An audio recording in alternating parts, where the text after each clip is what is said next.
Cette semaine, entretien avec un guerrier, on reçoit Lionel Froidure en direct de la France. Il vient nous parler de son parcours en karaté et en harnescali, qui est un style d'arts martiaux qui vient des Philippines.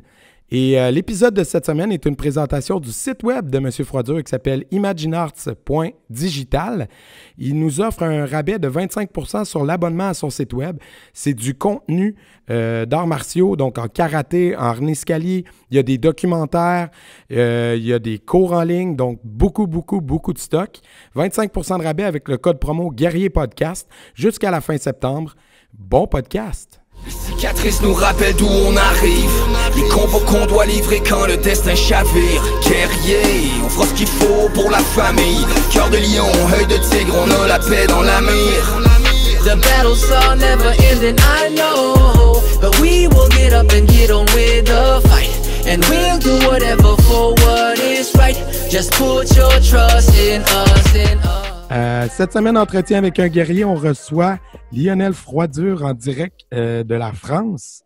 Donc, on est vraiment honoré que vous ayez accepté notre invitation. Vous allez bien? Ça va bien et merci beaucoup pour votre invitation. Ça me fait très, très plaisir. On est vraiment content de vous parler. Moi, je vous suivais un peu là, sur les réseaux sociaux. Vous créez du contenu vous-même. Mais avant qu'on parle de ça, j'aimerais ça qu'on revienne à vos débuts. Juste nous expliquer un peu d'où vous venez puis à quel moment dans votre vie les arts martiaux sont arrivés. Oh, ben, c'est assez simple en fait. Hein. C'est une histoire de famille. Mes deux parents sont professeurs tous les deux, donc sont tous les deux sensei de karaté. D'accord. Donc je suis né dedans.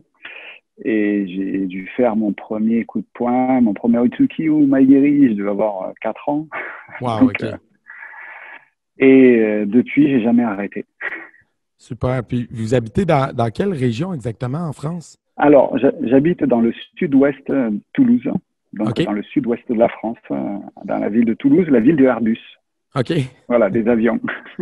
Super. Puis le karaté que vous pratiquez avec vos parents, est-ce que c'était le même qu'aujourd'hui? Je pense qu'aujourd'hui, c'est le Shotokan que vous pratiquez. Alors oui, j'ai commencé, ma formation de base classique a été du karaté Shotokan. Donc et après, je me considère pas comme un karatéka Shotokan, mais comme un karatéka tout court. Donc pour moi, je trouve que les styles sont une forme d'entonnoir qui est pas bon et qui cloisonne les personnes à droite et à gauche et on les cantonne et donc ça fait des guerres de style et je n'aime pas ça du tout. Il y a des très bonnes choses partout et donc c'est pour ça que je suis un karatéka avant tout. Absolument, super. Puis au niveau du maniement d'armes, j'ai vu que vous pratiquez aussi un autre style. Donc, c'est pas le Kobudo dans votre cas, ça serait... Non, alors moi c'est les arts martiaux philippins, c'est l'harnescali, eskrima. Donc, c'est un style double thérapylone, donc c'est un style très combatif, donc qui n'est pas axé sur ce qu'on peut voir beaucoup en ce moment sur les arts martiaux philippins, c'est-à-dire avec des drills pré-organisés, où on fait beaucoup d'échanges. Là, c'est vraiment dirigé vers le combat pur. Okay. Vu que le maître qui a créé ce style, donc c'était un style familial, mais il a beaucoup développé. Et lui, il s'est inspiré en fait de tous ces combats à mort et ces duels qu'il a vécus. Donc, son style, en fait, est vraiment très, très tiré sur le combat réel. OK.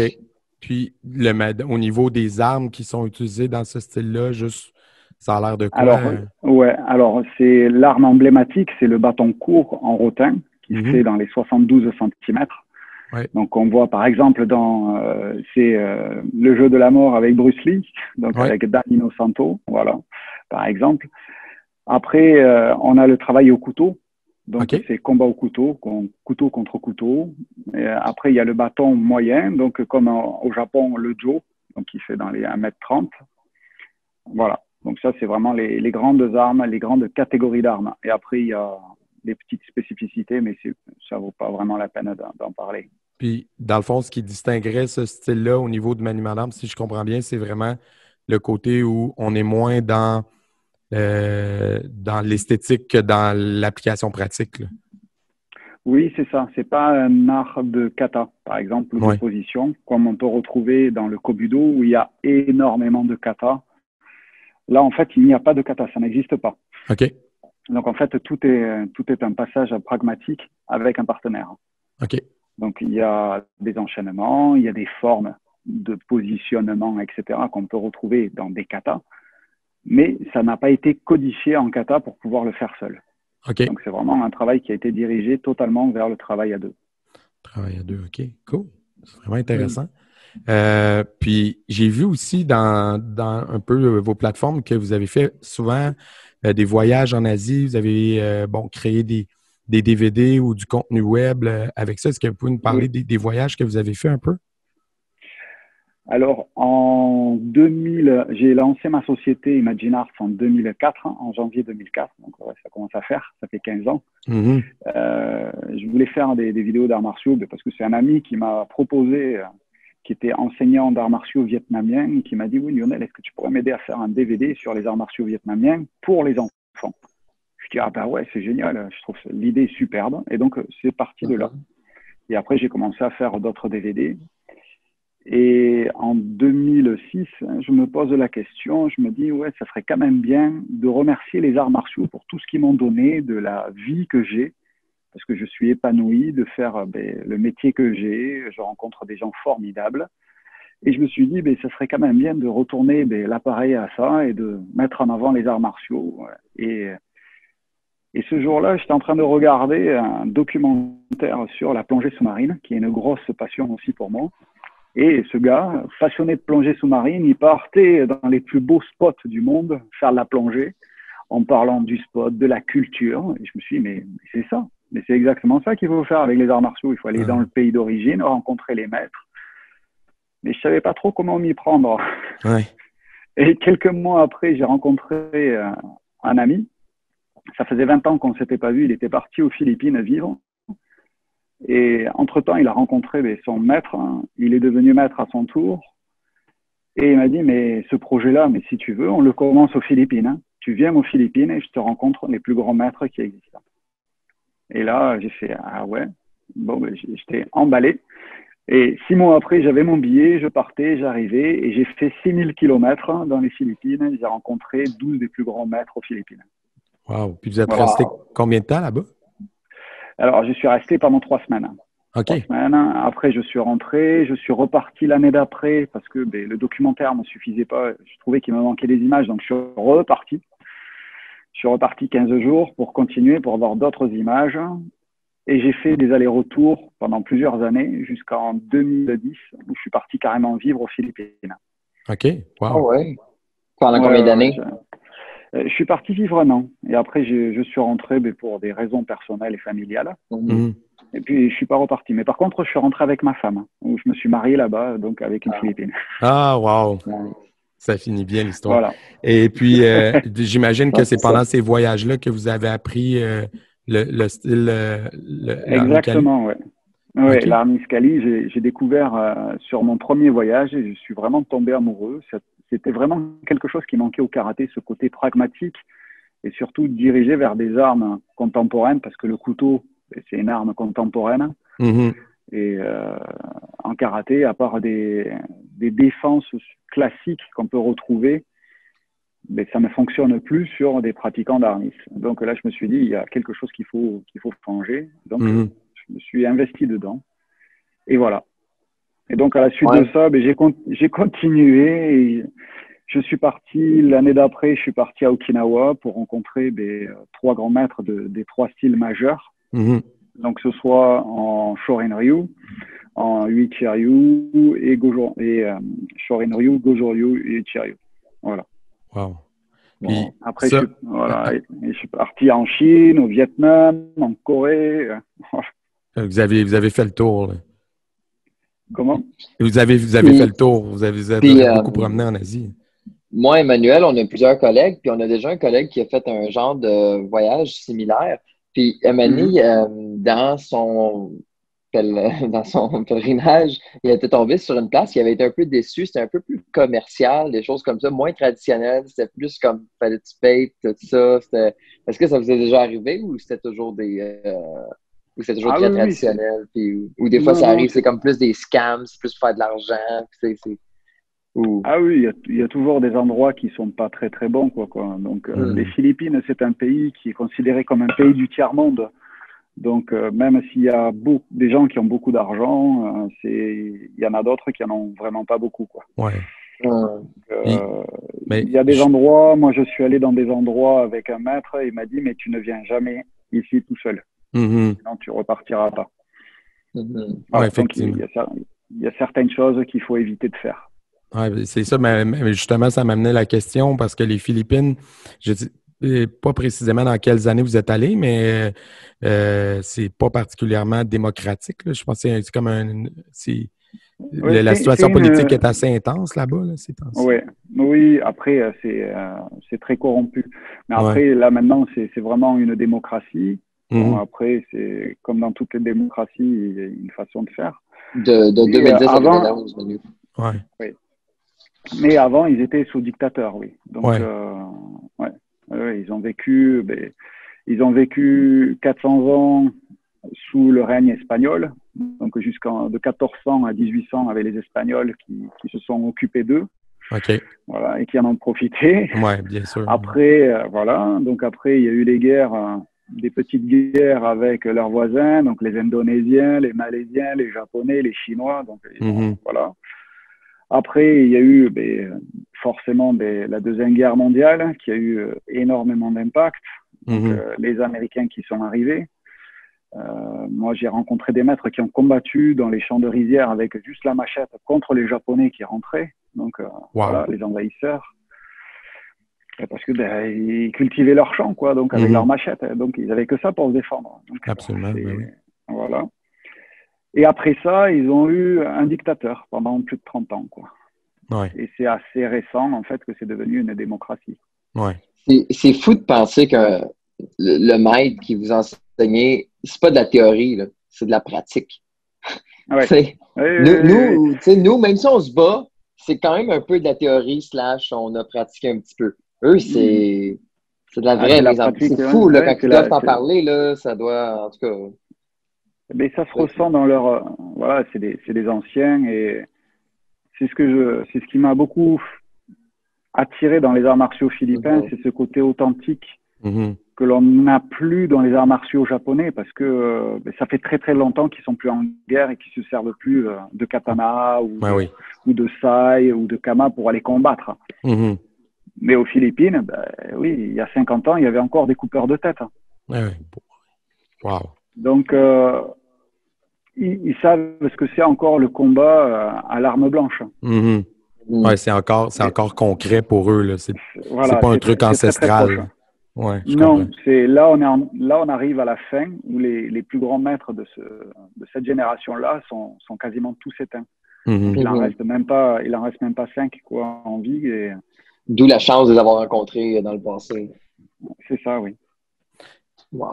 Et puis, dans votre parcours, là, vous enseignez les arts martiaux depuis combien d'années à temps plein? Vous faites que ça dans la vie?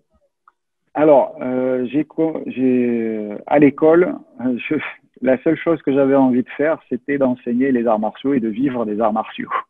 Donc, j'étais pas bon à l'école et j'attendais qu'une chose, c'était de pouvoir enseigner. Donc, quand j'ai eu l'âge à 18 ans, je me suis inscrit pour pouvoir faire un diplôme. En France, on a un diplôme pour pouvoir enseigner, un diplôme universitaire.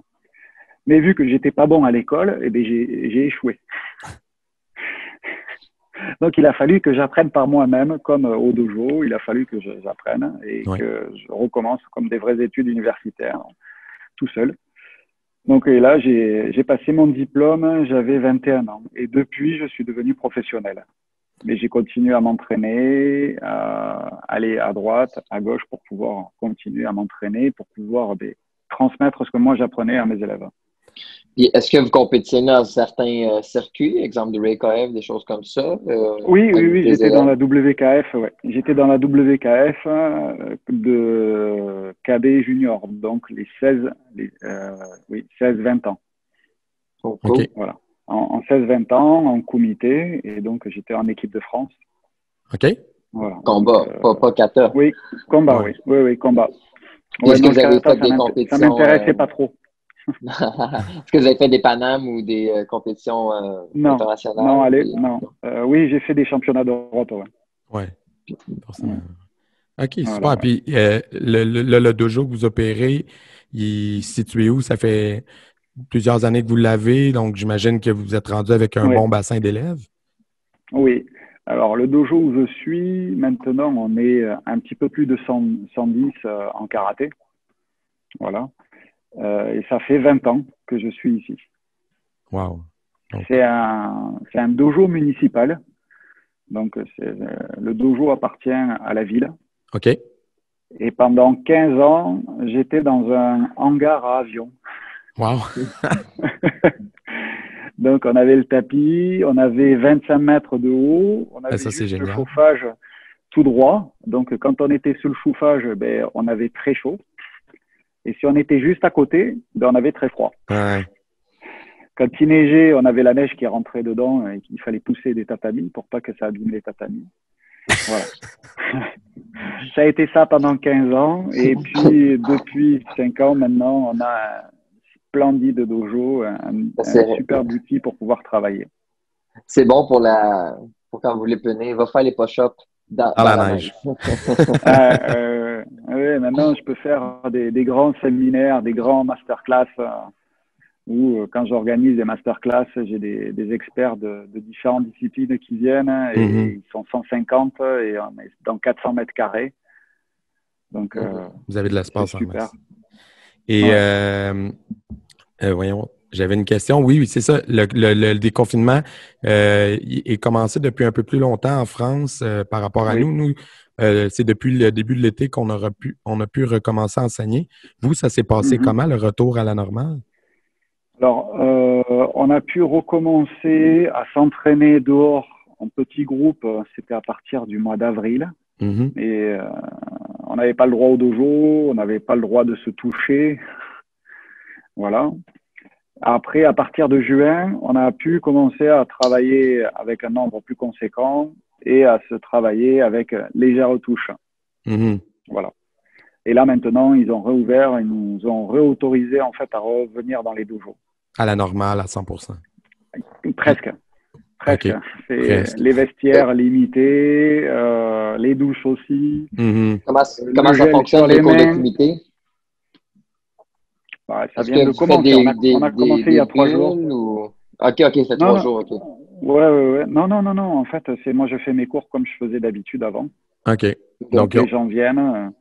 Après, surtout, je change pas la discipline, mais après, surtout, c'est le discours qu'il faut avoir. Faut être pédagogue. Il y a des gens qui veulent venir s'entraîner, ça leur manque, ça fait partie de leur vie. Et il faut travailler avec eux, il faut les laisser s'entraîner. Mais s'ils veulent pas travailler à deux parce qu'ils ont peur encore, mais il faut quand même leur dire, bon, il n'y a pas de souci, tu peux venir t'entraîner. Même si nous, on fait du travail à deux, toi, tu peux être à côté et travailler tout seul et je viendrai te voir pour te faire travailler. Donc, il faut pas aller contre la psychose et lui dire, ah non, mais c'est soit tu t'entraînes avec nous, soit tu viens pas. Ou inversement, c'est dire, bon, lui, il veut pas, donc nous, personne ne fait. Donc, il faut être ouvert, il faut s'adapter aux gens et voilà. Chacun a sa propre sensibilité, je pense. Oui, absolument. Puis, est-ce que vous avez senti qu'il y a eu un impact sur, on va dire, peut-être la motivation des gens à revenir ou les élèves ont tous répondu présent quand vous avez réouvert? Comment ça s'est passé? Alors, il y en a beaucoup qui ont répondu présent. Après, c'est ceux qui étaient là le plus souvent pendant toute l'année, donc le gros noyau. Après, les autres, ils ont fait « Coucou, je suis là, mais je ne sais pas si je vais revenir. » Donc, pour l'instant, ils sont incertains, ils ne savent pas trop. Ils préfèrent prendre un peu de temps pour savoir s'ils vont revenir ou pas, de voir comment ça se passe autour. Mais je pense qu'il faut que les gens se rendent compte aussi que c'est quelque chose qu'ils ont besoin. Ouais. Ils en ont besoin, ils feront l'effort de venir sur le tapis. Absolument. Si c'est quelque chose que c'était juste un passe-temps comme un autre, ils passeront à autre chose où ils se sentiront en sécurité. Absolument.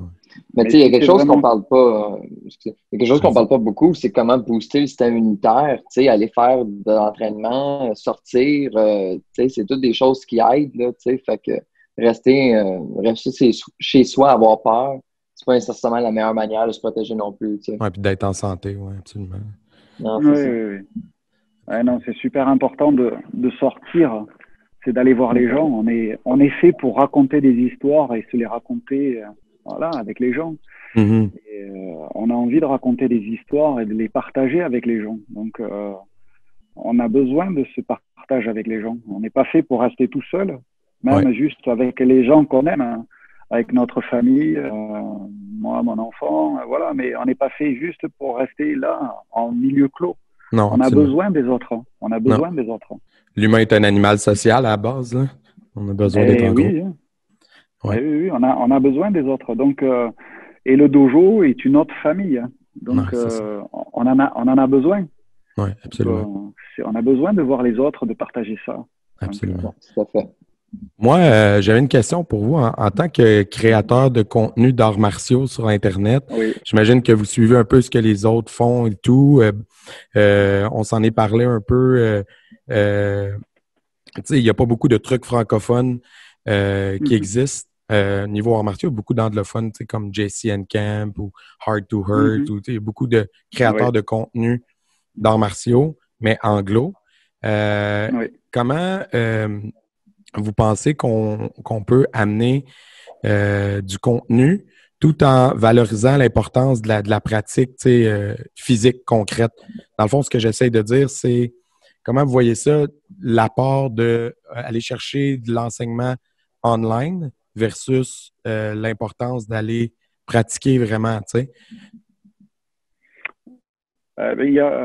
Il faut bien faire comprendre qu'on est les arts martiaux sont des arts de savoir-faire. Mm-hmm. Il y a des sensei qui m'ont toujours dit, à un moment donné, il me dit, est-ce que tu sais ça? Et en parlant d'une technique, et je lui dis oui, oui. Et là, il me dit, montre-moi. Donc, je lui montre, il me dit, non, tu sais pas. Je dis, mais si, je sais. Il me dit, non, tu sais pas faire. Ouais. Et donc, en fait, pour eux, le savoir et le savoir-faire, c'est pareil. C'est la même chose. On ne sait pas si on ne sait pas faire. Mm-hmm. La grande qualité qu'a Internet, et le grand point fort, c'est qu'on peut amener énormément de choses aux gens. Leur donner beaucoup d'idées, beaucoup de travail, beaucoup de pistes de recherche. Mm-hmm. La chose qu'on ne peut pas leur amener, c'est le savoir-faire. Ils sont obligés, eux, de se prendre par la main pour pouvoir le faire. Et quand on est tout seul, sans dojo, ben c'est compliqué. Ouais. Parce qu'il n'y a personne pour nous guider.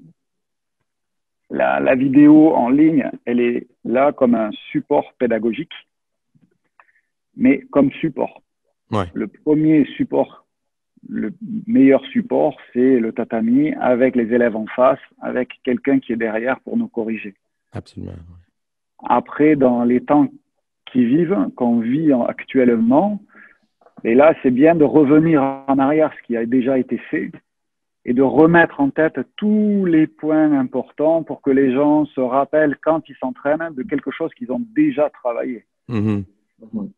Pour pas avoir un oubli ou juste pour faire un rappel, parce que c'est bien de faire des rappels et de toujours revenir aux choses pour être sûr qu'on les a pas oubliées, mais aussi pour les approfondir. Mm-hmm. Parce que ce que j'ai appris il y a 10 ans sur un sujet, aujourd'hui, j'ai pas la même vision du même sujet et dans 10 ans encore moins. Donc, je suis obligé de revenir sur les choses pour pouvoir les approfondir. Mm-hmm. Donc, même avec un contenu Internet, on va pouvoir toucher une cible en particulier. Mais après, on pourrait faire énormément de choses juste sur un sujet en particulier et c'est infini, notre travail. Ça devient un complément, un aide-mémoire, mais ça ne peut pas remplacer la pratique sur le tatami. Effectivement. Voilà. C'est comme faire le même contenu aux 5 ans. Ouais. Ah oui. Moi, comment dire, j'aime beaucoup manger. Bon, je suis français. Mais j'aime bien regarder des émissions de cuisine pour savoir comment ils font. Mm-hmm. Mais je suis incapable de le faire. Pourtant, je sais tout ce qu'ils font. Ouais.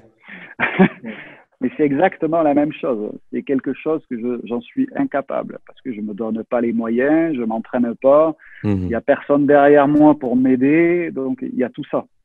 Je comprends. Juste de suivre, de regarder, de prendre de l'information, c'est bien. Mais si l'information, elle n'est pas appliquée, à un moment donné, elle sert à rien. Très bel exemple, très bel exemple. Moi, je regarde tout le temps Gordon Ramsay, puis je suis loin d'être un Oui, chef. il est top, il est top. Puis il a un très bel humour. Ouais. Oh, il est malade. Puis, c'est quoi votre perspective sur l'évolution du karaté ou des arts martiaux en général, puisque vous êtes là depuis plus de 20 ans? Est-ce que vous avez l'impression que ça s'en va vers la bonne chose ou vous avez l'impression qu'au fil du temps, ça s'est dilué? C'est quelque chose qu'on entend souvent, tu sais, sur les arts martiaux. Et c'est quoi la bonne chose? Parce que Ben, je le sais problème, pas, il c'est est là. ça. C'est suivant les gens, en fait, la bonne chose, c'est pas la même. Ouais. Donc, ma bonne chose à moi, pour moi, c'est toujours le rappel que le karaté en premier, c'est un goshin, donc c'est un art d'autodéfense. Et que la première chose, c'est d'apprendre à se défendre pour soi ou défendre ses chers, sa famille. Mais c'est avant tout ça. Ça n'empêche pas qu'avant, j'ai été compétiteur de compétition à haut niveau, mais c'était avant, donc il y a une évolution. Il y a des gens, pendant toute leur carrière de karatéka, ils vont aller vers la compétition et ils ne voient que le karaté à travers les jumelles de la compétition. Je peux pas dire que c'est pas bien. C'est une pratique. C'est pas la mienne. C'est une vision étroite des arts martiaux qui est si large. Oui, mais après, moi, c'est pareil. Moi, la compétition, je la regarde plus. Ou très peu. Ouais. Donc, on pourrait dire exactement la même chose. Un compétiteur pourrait dire que j'ai une vision très étroite du karaté. Ah oui. Donc, suivant le point où on va se mettre et on va regarder les choses, on va pas avoir la même perspective. Donc, pour moi, le karaté doit rester avant tout un art de défense. Donc, tout ce qu'on fait doit nous amener à un moment donné à pouvoir être efficace si besoin. Oui, absolument. Mais ça n'empêche pas qu'à côté, ça me permet aussi à moi de m'évoluer personnellement en tant qu'être humain, en tant qu'enseignant, en tant que communicateur pour pouvoir transmettre les choses, que ce soit sur le tatami ou même en ligne, parce que j'aime partager avec les gens. Mais parce que c'est les arts martiaux et c'est le karaté. Et donc, moi, ce que j'aime, c'est ça, c'est cette notion de partage. C'est pour ça que je voulais enseigner depuis toujours. Parce que j'avais envie de partager ma passion avec les gens comme moi. Donc, moi, ce que je souhaite, c'est que le karaté aille dans ce sens-là. C'est que les gens aillent vers le partage et non pas la rétention d'informations. Ça sert à rien. Parce que j'ai beau dire la chose sur quoi je suis en train de travailler, et la personne en face, si elle met pas le travail qu'il faut, elle n'arrivera jamais à mon niveau. Donc, c'est quelque chose qui peut pas marcher. Si on fait une rétention d'informations, à un moment donné, le karaté, il va perdre toute son essence. Donc, non, il faut donner les choses aux gens pour qu'ils puissent avoir le temps de pouvoir les acquérir pour pouvoir avancer. Et non pas de dire, ah, toi, tu le mérites, mais toi, tu le mérites pas encore, petit scarabée. Ouais. Donc, c'est pas bon, c'est pas bon. Il faut, à un moment donné, il faut donner les choses. Tu es prêt, tiens, vas-y, fais. Voilà. Là, il faut que tu travailles encore là-dessus, tu travailles là-dessus. Mais c'est super important pour moi de ne pas limiter les gens. La seule limite qu'on a, c'est la personne qui est en face. Si la personne, elle s'entraîne pas et qu'elle fait pas et qu'elle n'y arrive pas, on a atteint sa limite. Mais si elle avance, il faut l'aider. Il faut l'aider à continuer à avancer. Parfait. Donc, maintenant, est-ce que vous avez des modèles, des inspirations dans les arts martiaux plus modernes ou ça peut être aussi de jeunesse, peut-être des films qui vous inspiraient quand vous étiez jeune, mais en ce moment, est-ce que vous avez des modèles ou des gens que vous inspirez, si vous avez des instructeurs en général? Alors oui, il y a des instructeurs, des sensei qui m'inspirent. En général, c'est plutôt des anciens, c'est qui me donnent une référence. Ils sont devant, c'est quand je les vois, par exemple, Sensei Kiona, que j'ai rencontré, re-rencontré l'an dernier, il a 88 ans. Et quand on fait du travail de main collante de kakie à Okinawa, mais à un moment, quand on veut plus bouger, il veut plus qu'on bouge, on bouge plus, quoi. Et il nous bloque complètement. Et il a 88 ans. Et moi, je suis en pleine forme physique. J'ai 40 ans de moins. et j'arrive pas à le bouger. Mhm. Et pour moi, ça, c'est le plus extraordinaire qu'il puisse y avoir parce que c'est pas quelqu'un qui est jeune et qui a des compétences physiques qui sont extraordinaires. Non, c'est des compétences techniques. Il y a une telle connaissance dans le travail qui demande des années de pratique. Et pour moi, ça, c'est les plus grands, les gens qui m'inspirent le plus. J'espère pouvoir être comme eux, au moins être sur le tatami à leur âge, déjà. Ouais. Déjà. On a cette chance-là, je pense, en tant que pratiquant d'arts martiaux, de pouvoir continuer vraiment longtemps la pratique de notre sport parce qu'il n'y a pas vraiment de limite d'âge en tant que tel. C'est sûr qu'on va adapter notre pratique à notre condition physique, mais Exact. on peut pratiquer ça jusqu'à notre mort. Là. Moi, c'est absurde. L'autre fois, je parlais de ça justement. Je parlais de ça à quelqu'un. Puis j'étais comme, je sais pas comment je prendrais ma retraite. Elle m'a dit, je vais juste au palais, je vais le faire pour le fun. Ouais. Tu le fais gratuitement. Tu sais, si t'es rendu à ta retraite, puis tu sais, je fais ça pour les démunis. Au pire, tu vas au centre municipal. Tu sais, je sais pas. Tu commences à donner, comme que vous disiez tantôt. Tu sais, quand tu as fait ta vie là-dedans, là, tu es rendu à 60, 70 ans. Là. Je sais pas, je me verrais pas arrêter moi non plus, parce qu'à un moment donné, sinon, tu fais quoi? Tu sais, tu voyages, tu profites, mais un jour, tu reviens, puis tu as besoin d'enseigner, là, tu sais, quand même. En tout cas. Mais parlant de faire sa vie là-dedans, tantôt, vous avez mentionné que vos 2 parents étaient professeurs de karaté. C'est comment d'être le fils de... parce que moi, tu sais, nous, on enseigne aussi. Moi, j'ai des enfants, puis je le vois un peu, mais de votre perspective à vous, là, tu sais, d'avoir grandi avec des parents professeurs, est-ce que ça fait des gros souliers à chausser?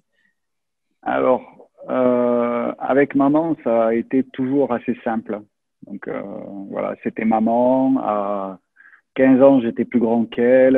Donc, j'avais pas de problème de relationnel, en fait, et de trouver ma place par rapport à ma mère, même si je savais qu'elle était plus gradée que moi, qu'elle était meilleure sur beaucoup de choses.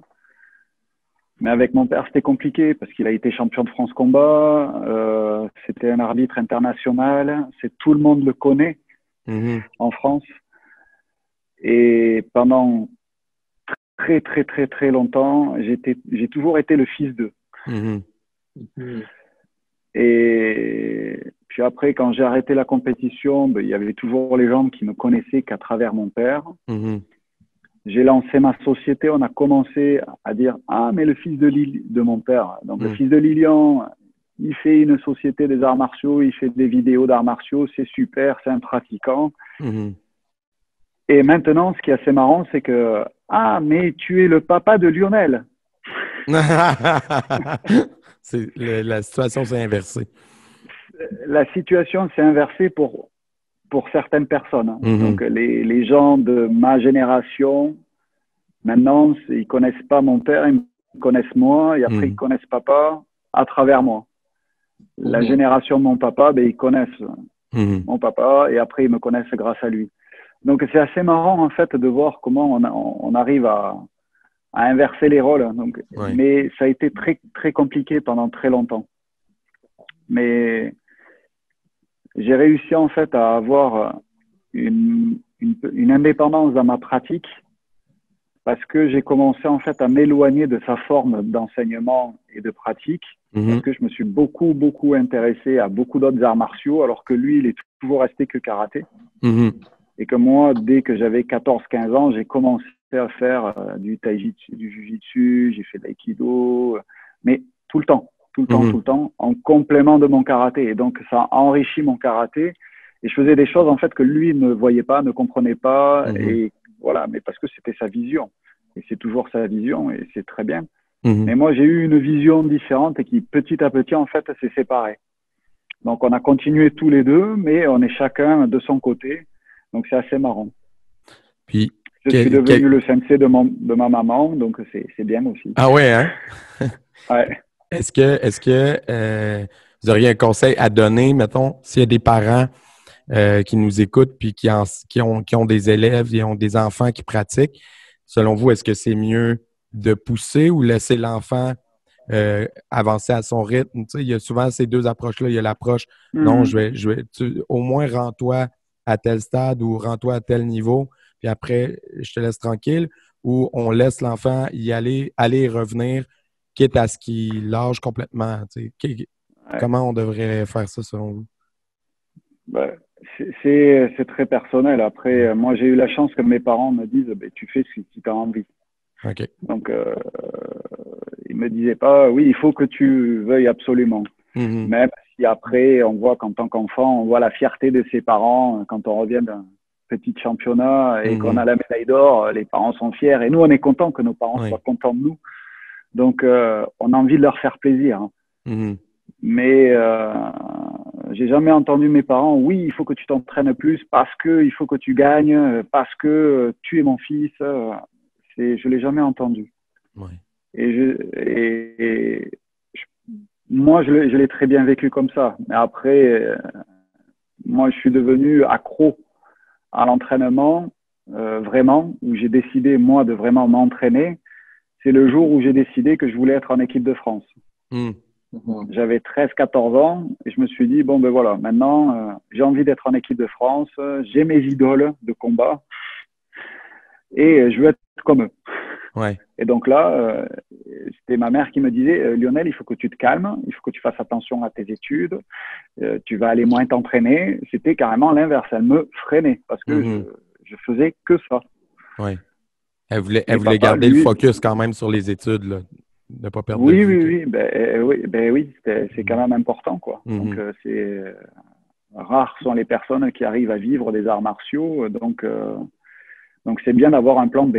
Oui, absolument. Puis de toute façon, même dans la gestion d'une école de karaté, c'est toujours une bonne idée d'avoir un minimum d'études. Oui, bien sûr. Il faut savoir faire plein de choses quand on gère une école de karaté. Il faut faire la comptabilité, il faut faire de la gestion, il faut faire de la communication, il faut faire du relationnel avec les gens, avec les gens qui sont pas contents. Voilà, il faut faire énormément de choses. En plus d'avoir de la pédagogie avec les gens pour pouvoir leur transmettre la bonne chose. Parce que si on n'a pas les bons mots ou la bonne façon de transmettre les choses, le message il passe pas. Donc c'est des qualités que l'école nous apprend. Et en terminant, j'aimerais savoir, parce que vous avez produit des DVD, est-ce que le contenu est maintenant disponible via Internet? Les gens au Québec qui nous écoutent ou ailleurs dans la francophonie qui ne sont pas en France, si ils veulent mettre la main sur ce que vous avez produit, est-ce que c'est encore disponible? Et si oui, où, comment? Oui. Alors, moi, je réalise des DVD au départ. Donc, qui sont en français et majoritairement en anglais. Donc, on les envoie un petit peu partout. J'en envoie régulièrement au Canada. OK. Donc, je vous remercie. Et depuis presque 2 ans, j'ai lancé une plateforme en fait en ligne qui s'appelle imaginearts.digital. Et c'est une plateforme où on peut avoir accès en fait à tout le contenu que j'ai filmé en 15 ans. Oh, wow. Donc, avec tous les documentaires, c'est tous les DVD pédagogiques, avec que ce soit en karaté, en kobudo, en art niskali, dans tous les arts martiaux que j'ai fait. En fait, les gens s'abonnent pour 1 an et ils ont accès à la totalité. OK. Ou alors, ils peuvent, si c'est que des karatékas qui s'intéressent que au karaté, ils peuvent avoir un accès que pour le karaté. Mais là, c'est pareil, c'est tous les maîtres de karaté avec qui j'ai travaillé. Donc, il y a plus de 40 heures. Et puis, toutes les semaines, moi, je mets une nouvelle vidéo spécifique. Voilà. Wow, OK. Ce qui permet aux gens, que ce soit en France, mais aussi à l'étranger, parce que maintenant, cette plateforme permet de toucher les gens qui sont très loin et de pouvoir rester en contact grâce à la technologie. De ne pas payer des frais d'envoi, d'attendre 15 jours, 3 semaines et que le DVD arrive cassé ou qu'il se soit livré chez quelqu'un d'autre. Voilà. Et là, on l'a de suite. Et donc, on peut interagir. On fait des lives tous les mois avec les adhérents, donc pour pouvoir discuter ensemble, discuter des problèmes qu'ils ont pour essayer de trouver des solutions. Et qu'ils soient, j'en ai un qui est en Australie, j'en ai d'autres à l'île de la Réunion, il y en a au Québec, il y en a en Angleterre, en Afrique du Sud, en Europe. Donc ça, c'est superbe. On mettra le lien vers la plateforme pour les gens que ça intéresse. Mais je vous remercie beaucoup d'avoir pris du temps ce matin. Ce matin pour nous, cet après-midi pour nous. d'être venu nous parler. C'est vraiment intéressant.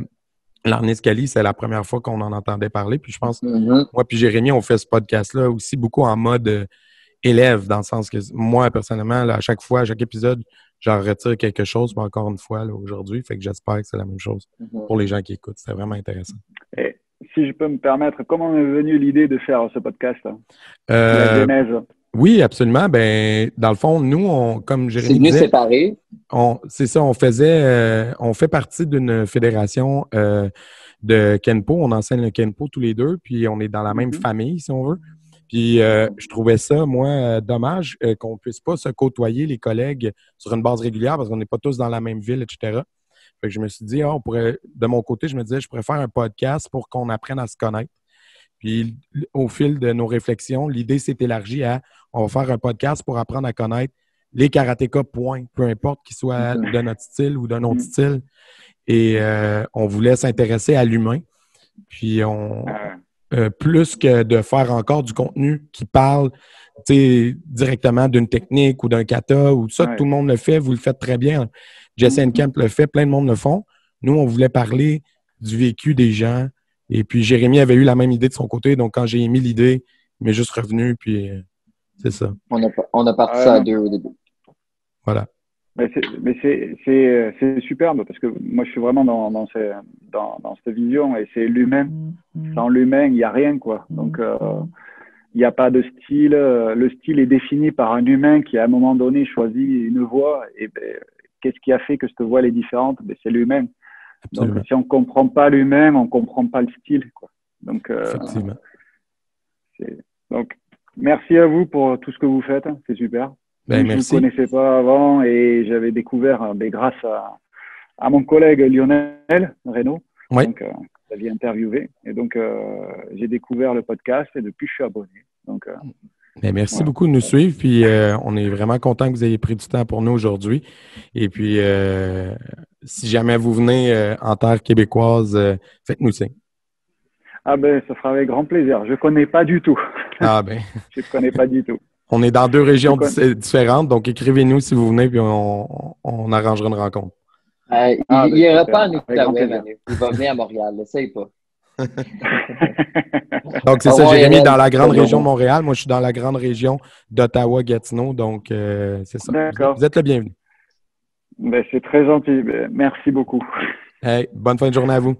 Merci beaucoup. À très, très bientôt. Belle continuation. Pareillement.